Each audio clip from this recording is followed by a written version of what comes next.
शरणागति भाग 2। शरणागति का तीसरा अंग अटल भरोसा यानी सिद्धक। भक्ति यानी प्रेम। प्रेम का आधार है पूरा भरोसा यानी विश्वास। जो विश्वास ही डिगमिग है तो प्रेम नहीं हो सकेगा। बिना प्रेम के शरणागति का निबाह नहीं होगा।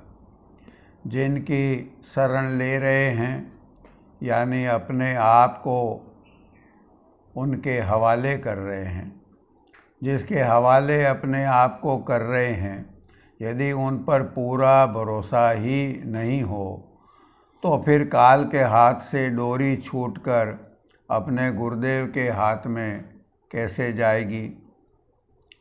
मन में यह अडिग विश्वास होना चाहिए, पहला कि मेरे गुरुदेव सर्वसमर्थ हैं, दूसरा कि वे मेरे गुरुदेव परम दयालु और रहमदिल हैं, तीसरा यह विश्वास कि मेरे चाहे कितने भी गुनाह, खोटे कर्म और विकार क्यों न हों, मेरे दयालु गुरुदेव मेरी करनी की ओर नहीं देखकर मुझे हर हालत में उबारेंगे, अपनी शरण में रखेंगे।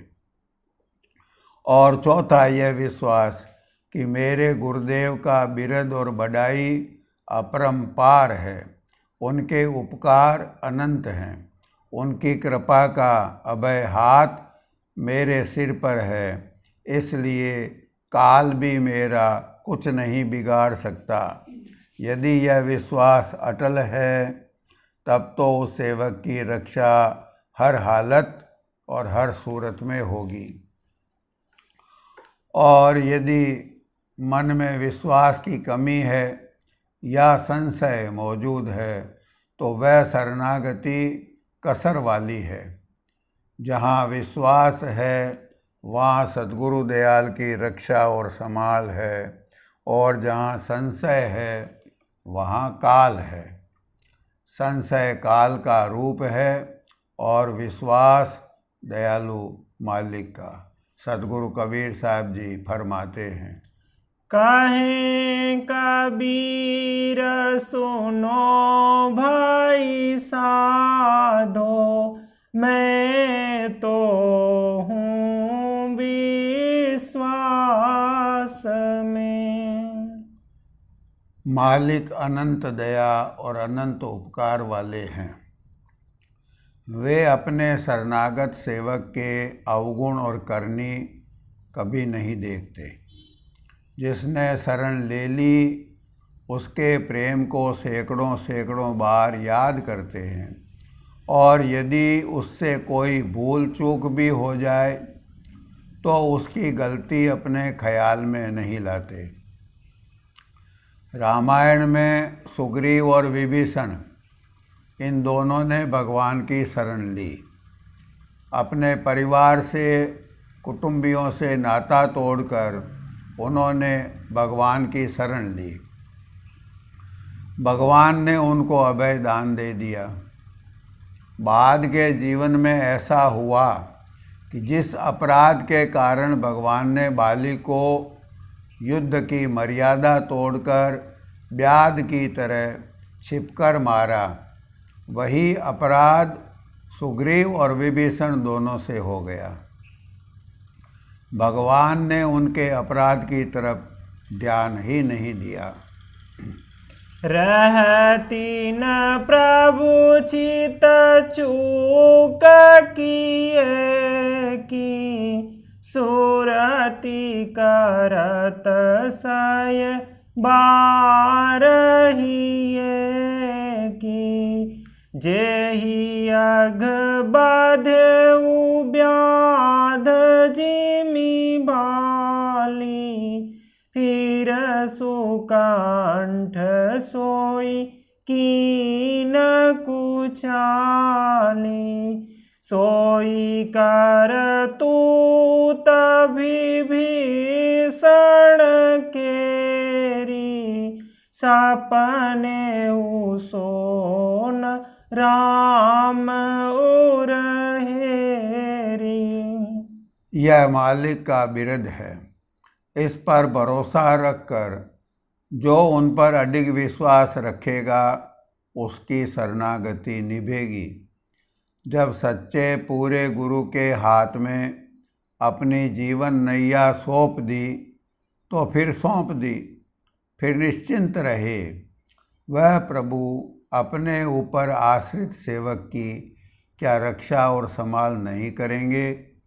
दुनिया में भी यदि कोई किसी की ओट ले लेवे, शरण ले लेवे, तो बड़े आदमी वे ही हैं जो शरण में आए हुए को त्यागते नहीं। संकट आएगा तो पहले स्वामी खुद संकट का सामना करेंगे, सेवक पर आँच नहीं आने देंगे। ये बड़ों की रीत है। एक निहंग यदना के भी पीछे कोई जाके छिपता है, तो जब तक उसमें हिम्मत है तब तक वह रक्षा करता है। भरोसा किस तरह अडिग रखना चाहिए, इसका एक सुंदर उदाहरण है। एक समुराई था, फौज का वीर सैनिक और लड़ाका। उसने शादी की और शादी के बाद अपनी औरत को लेकर घर लौट रहा था। शाम गिर रही थी और उसके गांव के बीच में नदी पड़ती थी। दोनों एक मल्लाह की नाव पर बैठे नदी पार कर रहे थे। अचानक जोर का तूफान उठा। नाव नदी में हिचकोले खाने लगी। तूफान का जोर बढ़ता गया। समुराई जो कि दूल्हा था, उसको उसके चेहरे पर कोई चिंता फिक्र नहीं थी।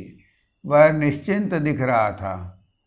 दुल्हन को तूफान बढ़ता देखकर डर लगने लगा। उसने दूल्हे से कहा कि तूफान तेज हो रहा है, क्या तुम्हें नाव डूबने की आशंका और डर नहीं सताता? समुराई दूल्हे के कमर में तलवार तो बंधी ही रहती है। उसने तलवार म्यान से निकालकर दुल्हन के गले पर रख दी। दुल्हन को उससे कोई डर नहीं लगा। हंसते हुए पूछा, ये तुम क्या कर रहे हो? दूल्हे ने वापस पूछा कि मैंने नंगी तलवार तुम्हारे गले पर लगा रखी है, तुम्हें क्या इससे डर नहीं लगता? दुल्हन ने कहा कि तलवार जब तुम्हारे हाथ में हो तो मेरे लिए डर कैसा? दुल्हन के मन में दूल्हे के प्रति प्रेम था, भरोसा था, इसलिए डर नहीं, निश्चिंतता थी। दूल्हे ने बताया कि बस यही बात है। जब तूफान का नियंत्रण, तूफान की डोरी मेरे भगवंत के हाथ में है तो मुझे डर कैसा? उसकी मौज बचाए रखे, जिलाए या मारे, मेरी बागडोर मेरे प्यारे प्रभु के हाथ में है। मैं निश्चिंत हूँ। तूफान मेरा क्या बिगाड़ेगा? जैसे मेरे स्वामी को मंजूर होगा वही होगा। इसका नाम भरोसा है। अपने जीवन की बागडोर अपने स्वामी गुरुदेव के हाथों सौंपकर निर्भय और निश्चिंत हो जाना है। मालिक को भी ऐसों को निभाना ही पड़ता है, बल्कि दया निदान मालिक ऐसों की रक्षा व संभाल खुद मौका पड़ने पर स्वयं उपस्थित होकर करते हैं। गोसाई तुलसीदास जी ने रामचरितमानस की रचना की। काशी के विद्वान और तथाकथित धर्म के ठेकेदारों की ईर्षा बढ़ गई। अनेक उपद्रव उन लोगों ने किए। जब उपद्रवियों की एक नहीं चली तो उन्होंने उस ग्रंथ को चुरा कर मंगवाने के लिए 2 चोरों को तैनात किया। उपद्रवी पंडितों के किराए के चोर रात को ग्रंथ की चोरी करने के लिए गोसाई जी की कुटिया पर पहुँचे। कुटिया में रामचरितमानस स्वयं तुलसीदास जी साहिब के हाथ की लिखी हुई रखी थी। उन दिनों में छापे खाने और प्रेस नहीं थे। कुटिया का दरवाज़ा खुला हुआ था। अंदर गोसाई जी निद्रा में थे। भगवान ने देखा कि चोर यदि ग्रंथ ले गए तो वे इसे ईर्षा द्वेष में नष्ट कर देंगे, और तुलसीदास जी ने तो सारा भार बोझ चिंता हमें सौंप रखी है, खुद निसंक रहते हैं। तब शरणागत वत्सल प्रभु ने स्वयं कुटिया की चौकीदारी करने की मौज फरमाई। 2 सुंदर सजीले गठीले बदन के युवा राजकुमार धनुष बाण धारण किए हुए कुटिया के बाहर रखवाली करते हुए उन चोरों को दिखे। चोर तो 2 सजग प्रहरियों को तैनात देखकर भाग छूटे। अलबत्ता तुलसीदास जी की कृपा से चोरों का हृदय ही शुद्ध हो गया और दूसरे दिन वे स्वयं आकर तुलसीदास जी साहिब के चरणों में गिरे और पूरा हाल बयान किया। जो कोई अपने भगवंत पर ऐसा विश्वास रखता है तो वह भगवंत उसके विश्वास की रक्षा करते हैं। अब जिसके बड़े रखवाले वे सर्वसमर्थ मालिक हुए, उसका दूसरा कोई क्या बिगाड़ लेगा। शरणागति का चौथा अंग एक ही सहारा। शरणागति की अगली आवश्यकता है एक अपने इष्ट का सहारा रखे, सहारा लेवे, एक सहारे की आशा रखे और अपने इष्ट के अलावा और किसी की आशा ही न रखे। दूसरों के सामने सहारे के लिए हाथ न फैलावे। यदि हमारी कोई प्रार्थना हमारे गुरुदेव हमारे मालिक स्वीकार न भी करें तो दूसरे इष्ट से या दूसरे धनी से हरगिज मदद न मांगे, और यदि बिना मदद मांगे दूसरे धनी से मिलती है तो भी स्वीकार नहीं करे, विनम्रता से इनकार कर दे। सरदार बहादुर जगत सिंह जी के गुरु हजूर सावन सिंह जी महाराज थे। उन दिनों लायलपुर पंजाब में एक फ़कीर साईं लसूड़ी शाह जी भी वहाँ रहते थे। एक बार साईं जी सरदार बहादुर जगत सिंह जी की एक सेवा पर रीझ कर गदगद हो गए। इनको गले लगाकर बोले कि तू कहे तो तेरे गटके बंद पर्दे अभी इसी वक्त खोल दूँ। सरदार बहादुर जी ने प्रेम व नम्रता से जवाब दिया, साईं जी, जब हजूर महाराज जी यानी गुरुदेव सावन सिंह जी महाराज ठीक समझेंगे तब खोलेंगे। जिनका यह काम है, जिनकी ये जिम्मेदारी है, वे आप ही निभाएंगे। इसका नाम है गुरु प्रतीति। सदगुरु कबीर साहब जी ने फरमाया है कि चाहे जितनी कठिन समस्या या संकट आकर खड़ा हो जाए, चाहे जान पर संकट आकर खड़ा हो जाए, अपने गुरुदेव के अलावा दूसरे की मदद स्वीकार न करे। भक्ति मार्ग में अपने इष्ट के अलावा दूसरे की मदद लेने को व्यभिचार की श्रेणी में और एक इष्ट के भरोसे को पतिव्रत कहा गया है। गोसाई तुलसीदास जी साहिब ने विनय पत्रिका में प्रार्थना की है, यह बिनती रघुवीर गोसाई और आस विश्वास भरोसो हरहु जीव जड़ताई। आपके अतिरिक्त अन्य किसी दूसरे की आशा, दूसरे का विश्वास और भरोसा यदि मेरे मन में हो तो हे प्रभु, आप दया कर मेरे मन की इस जड़ता को दूर कर दीजिए। अबोध शिशु बच्चा होता है तो माँ के अलावा और किसी का भरोसा नहीं करता।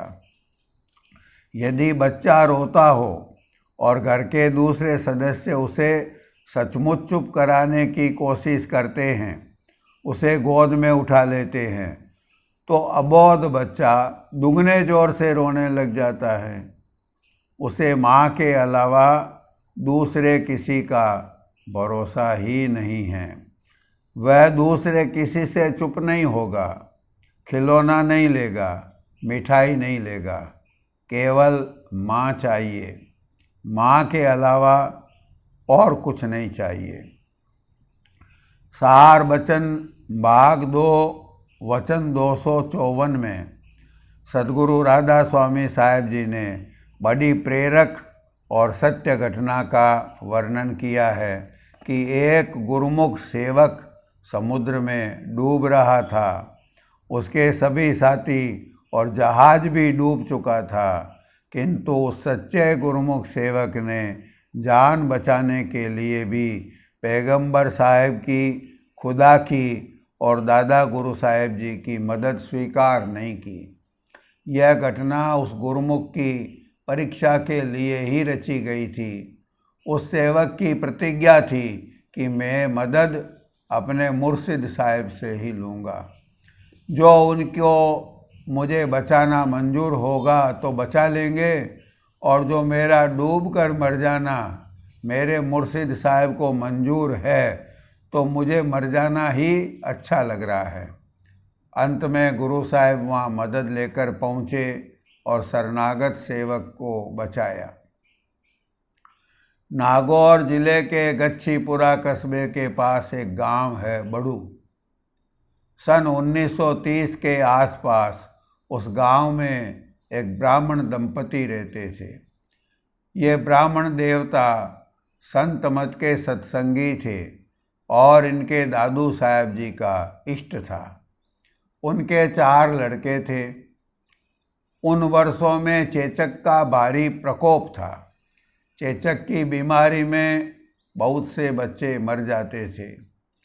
उस बीमारी का उन दिनों में खास तौर से ग्रामीण इलाकों में कोई सटीक इलाज नहीं था।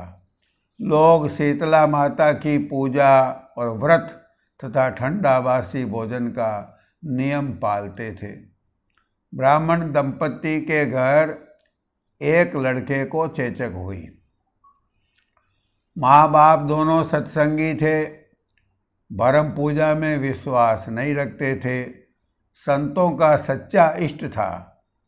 इन्होंने शीतला पूजन नहीं किया। लड़का कुछ दिन बीमार रहकर मर गया। शीतला यानी चेचक एक छूत का संक्रामक रोग था। घर के दूसरे बच्चों को भी बुखार आ गया और चेचक के दाने निकलने लगे। गांव में सभी ने ब्राह्मण देवता और बच्चों की माँ से कहा कि तुम लोग जल्दी शीतला माता को मनाओ, शीतला का पूजन और व्रत करो। देखो, तुम लोगों की जिद से तुम्हारा एक लड़का तो गया, कहीं दूसरे से हाथ न धो बैठो। ब्राह्मण देवता ने जवाब दिया कि हमारे तो सद्गुरु का इष्ट है, अब बचाना होगा तो वे ही बचाएंगे। हम दूसरे किसी का पूजन नहीं करेंगे, चाहे बच्चा बचे कि न बचे। इस तरह से सत्संगी अपने इष्ट व्रत पर अडिग रहे। लिहाजा दूसरा बच्चा भी मर गया और तीसरे को चेचक हो गई। वह भी कुछ दिनों बाद मर गया। गांव में हाहाकार मच गया कि ये बाप है कि कसाई, इसका मुंह देखना भी पाप है। गरज यह कि आखिर में चौथे बच्चे को भी चेचक हो गई। अब चौथे बच्चे को भी जब चेचक निकल आई तो बच्चों की माँ का धीरज जवाब दे गया। उसने बच्चों के पिता से शीतला पूजन कर लेने का विचार रखा। ब्राह्मण देवता, सच्चे सत्संगी, सच्चे गुरुमुख, सच्चे शरण व्रत का पालन करने वाले सूरवीर सत्संगी थे। उन्होंने जवाब दिया कि चाहे चौथा लड़का भी मर जाए, चाहे तू भी मर जाए और चाहे मैं भी मौत के मुंह में पहुंच जाऊं, किंतु मैं केवल अपने आराध्य देव सद्गुरु दादू साहेब जी के अलावा दूसरों के सामने हाथ नहीं फैलाऊंगा।